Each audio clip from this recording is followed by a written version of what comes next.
I'm Pat Farnack, and I'm here with A.J. Finn, the author of The Woman in the Window, and we're at the beautiful Adorama Theater. Isn't it a great space? It is stunning. It's done in subway tile and subway mosaic. It looks beautiful. It's really a great spot.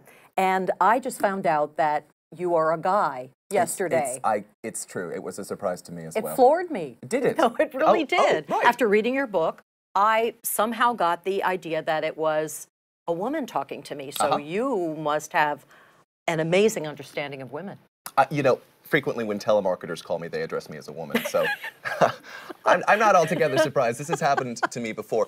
I chose to write under a gender-neutral pseudonym because until last Friday, I worked in publishing and had done for over a decade. Until last Friday. Until last Friday. Wow. I know, I just resigned. Congratulations. Well, thank you. I feel, I miss my colleagues, but I feel relieved. For the past year and a half between my day job and the preparation for The Woman in the Window, I've been operating at or beyond maximum bandwidth, so this is a relief. When it came time, a year and a half ago, to submit my novel to publishers, I didn't wish to do so under my own name because I work in the industry and I thought people might buy, or more likely not buy, the book because they know who I am. I didn't want to put my finger on the scale, so we elected to go with a pseudonym, the gender-neutral route, because I wanted to discourage speculation as to who or what I might be. So I chose AJ because I've got a cousin named Alice Jane, she goes by AJ, whom I admire a lot. And Finn I took from the name of another cousin's French bulldog. I love dogs, French bulldogs. So it's not a very elegant origin story, actually. But that's how we went with it. And we stuck with the pseudonym, not to mislead readers, but because I didn't want any of the authors whom I published to wander into a bookshop and see their publisher's name writ large across a hardback. I thought that would have been disconcerting for them. I can see that, although Daniel Mallory is a great, it's a broadcast name, really. It would be a great, I think so. I'll take that. That sounds great. So, I don't know. But you know, another concern for me was that I'm actually, as Daniel Mallory, quite a private person and disinclined to chat. But as AJ Finn, I can talk about literally everything. AJ Finn does not shut up. So pretentious as that sounds, it does help me organize myself psychologically. Now, The Woman in the Window has been compared already with Gone Girl and The Girl in the Train. I'll take it. But your main character, Anna Fox, was to me so much more deliciously complicated. Ah, good. I'm pleased to hear that. I think the three women you've just cited, Amy in Gone Girl, Rachel in The Girl on the Train, and Anna in The Woman in the Window, share DNA, but they do occupy separate universes. People have said to me, oh, this sounds like The Girl on the Train, to which I replied, it does. They both take their inspiration from Rear Window, but I'd like to think they veer in very opposite directions. What I was keen to do with Anna, and I'm not implicating Paula Hawkins and certainly not Gillian Flynn here, but what I was keen to do with Anna was reverse what I perceived to be a worrying trend in publishing, namely that in this genre in particular, although in literature more broadly, female characters, even those in starring roles, are often what the British call wet. They fret about men, they whine about families, they rely upon others. And to me, this isn't very realistic. Perhaps it's because I've got a strong-willed mother and two charismatic sisters. Perhaps it's because virtually every woman I know is intelligent and capable. But for my money, most women in the world are more than a match for the men in their lives. So it's frustrating to see them depicted in fiction as helpless or reduced somehow. And whilst Anna Fox in The Woman in the Window is a hot mess, and a mess largely of her own making, she's no damsel in distress. Throughout the course of the book, she identifies an issue, pursues an inquiry, confronts an antagonist of some description, all without the help of a man, or indeed without the help of anyone. And that's also why I was keen to call her a woman in the title. I was just going to mention that. That's one of the reasons why I was so excited to read the book. It wasn't girl this, girl that, girl other thing. It was the woman in the window. Yes, and that wasn't important. So it wasn't a market consideration, although the market is glutted with girls. Yeah. And I'm not citing Gone Girl here because to me that title sort of bristles with irony. That book is about how men taxonomize and reduce and infantilize women. And certainly I'm not implicating every girl title in this complaint of mine, but if you're 18 years of age or older and you're female, you are legally, and in most cases biologically, a woman. And there's nothing wrong with that. That's a great thing to be. I wish publishers, and again, I'm speaking in broad terms, but I wish they wouldn't pander to women by infantilizing them. I like to think of this as quite a feminist book in that it addresses this 38-year-old woman as a woman. That's what she is. That's a great thing to be. She's a grown-up. This is why I thought you were a woman. Again, not the first time. I mean, as a writer. I can live with that, yes. Rear Window, you mentioned it. Yes. Was it the 1954 movie starring Jimmy Stewart and Grace Kelly? Wonderful, and I've seen it many times myself. But was this part of why you wrote The Woman in the Window? What, were you thinking about Rear Window and then just extrapolating from it? I'll tell you how it happened. When I was 21 years old, going way, way back now, I was, well, but thank you. I was diagnosed with severe clinical depression. And for the next 15 years, I resorted to every treatment imaginable, from hypnotherapy to talk therapy, from medication to meditation. And barring limited success with talk therapy, nothing really worked, nothing proved spectacularly fruitful. And then in July 2015, I consulted a psychiatrist because I wanted to switch medications as I'd done before in hopes of something that would improve or restore me. And after grilling me for an hour and a half, he said, you know, I think you've been misdiagnosed. I think you've got bipolar disorder.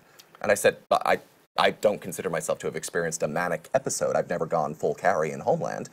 And he told me, no, there are different strains of bipolar. I think you've got what we call bipolar 2, wherein the highs are not as dizzying, but the lows are lower and last longer. And I said, how will we know? And he told me, well, I'll put you on a new prescription after we've taken you off your old one, and we'll see how it works. So this was in July, 2.5 years ago. And in July and August, the publishing industry in which I worked shuts down. So I got to spend about 6 weeks on the couch titrating off my old meds and titrating onto new ones.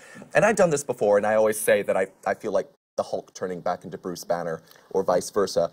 On this particular occasion, midway through the process, it became clear that the medication was working, which was exciting to me. And so one night I was parked on my sofa watching Rear Window, because I take great comfort in classic films and books I've loved. And in my peripheral vision, I saw a light flicker. I looked out the window. I live in Chelsea. And across the street in this beautiful townhome, a woman had turned on her light. And so I'm watching her. And then I look back at the screen where Jimmy Stewart is watching Raymond Burr. And I thought, how funny that 60 years on, I'm doing exactly the same thing. Voyeurism is timeless. And it occurred to me that there might be a story here.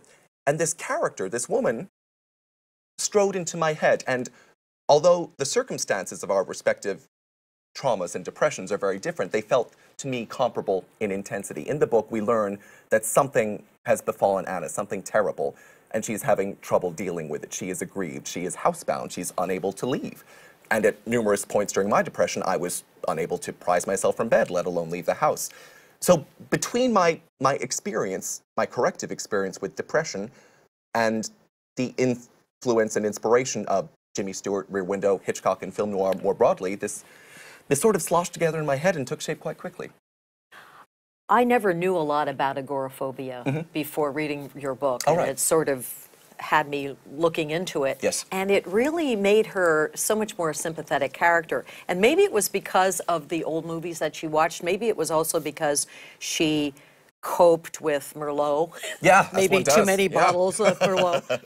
But it really made her a sympathetic character, and that was interesting to me how you pulled that off. Oh, what right. you did. Good. The agoraphobia serves as a device, of course. It keeps her housebound, which demands a certain degree of narrative ingenuity. I've always been interested in movies like Hitchcock's that frequently strand people in confined settings. Hitch did this over and over. He like did it Jimmy in Rear Stewart Window. with the broken leg, right? Absolutely. Rear Window, case in point. He did it in Lifeboat, where everyone's in a lifeboat, Dial M for Murder, rope over and over.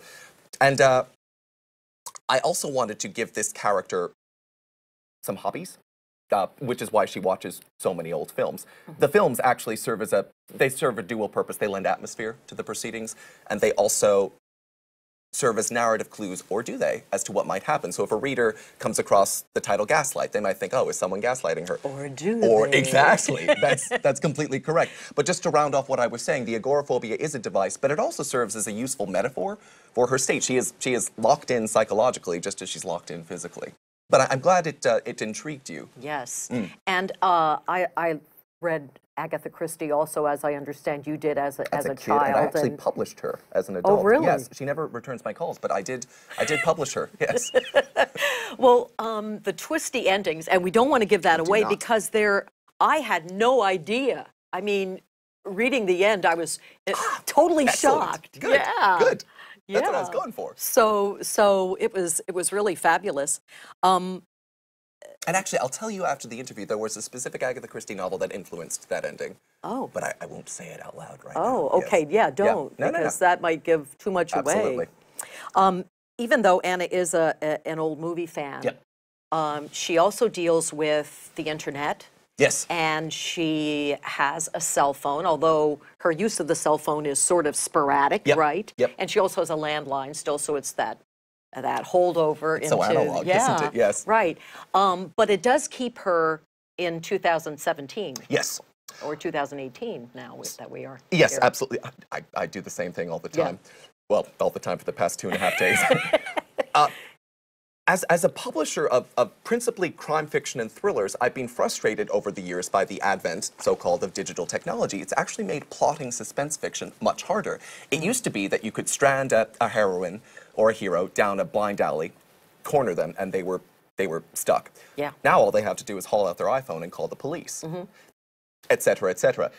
In The Woman in the Window, technology actually proved a saving grace, both for the character, because it helps keep her connected to the outside world, or to the digital world at least, and for me as an author, because it enabled me to plot the book. Without technology, this would have been a story about a woman whom people visit from time to time. Yeah. Yeah. Very good. Very good.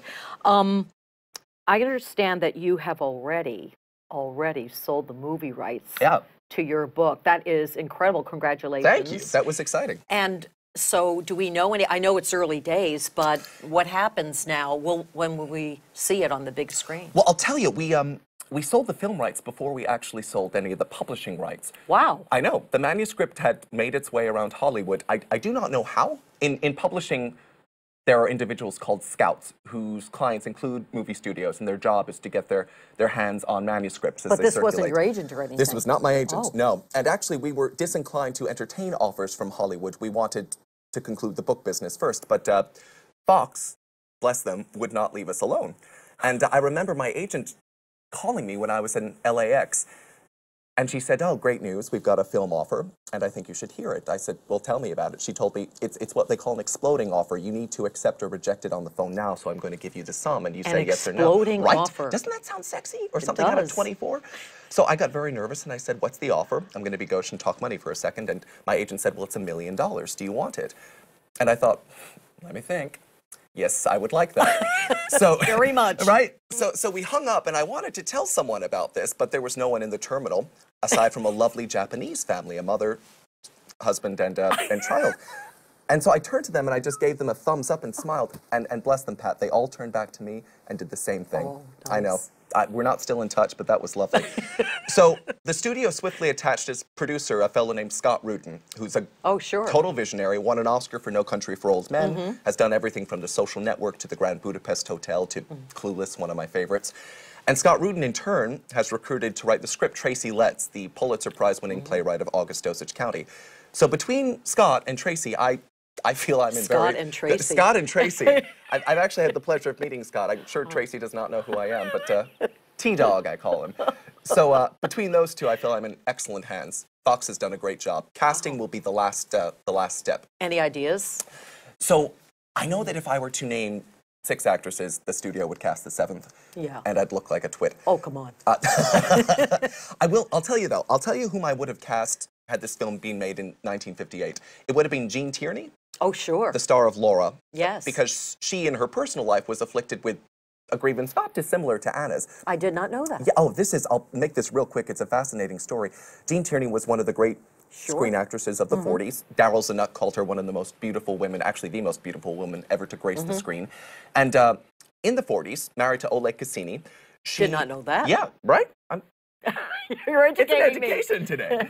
In the 40s, during the war, she gave birth to a daughter who was severely deformed, required a total blood transfusion at birth, and was promptly and reluctantly institutionalized for the rest of her life. The child had been born with German measles, which baffled Jean Tierney and the doctors. They didn't know how she'd contracted it. A few years after that, post-war, a woman approached Jean Tierney and said, "I was a nurse during the war. I was in quarantine for German measles. But when I heard that you would be signing autographs nearby, I snuck out of quarantine and shook your hand and got your autograph. And this is when Gene Tierney realized what had happened, and this actually inspired Agatha Christie's novel, The Mirror Cracked from Side to Side. Oh. Isn't that terrible? Oh. So Gene Tierney could radiate both steeliness and vulnerability. And beauty, of and course. Beauty, absolutely. And she was a brunette, which, not that it matters. Maybe that's why she didn't work with Hitchcock, but I like that she's not a Hitchcock blonde. Yeah. Nothing wrong with blondes. No, I hear you, I hear you.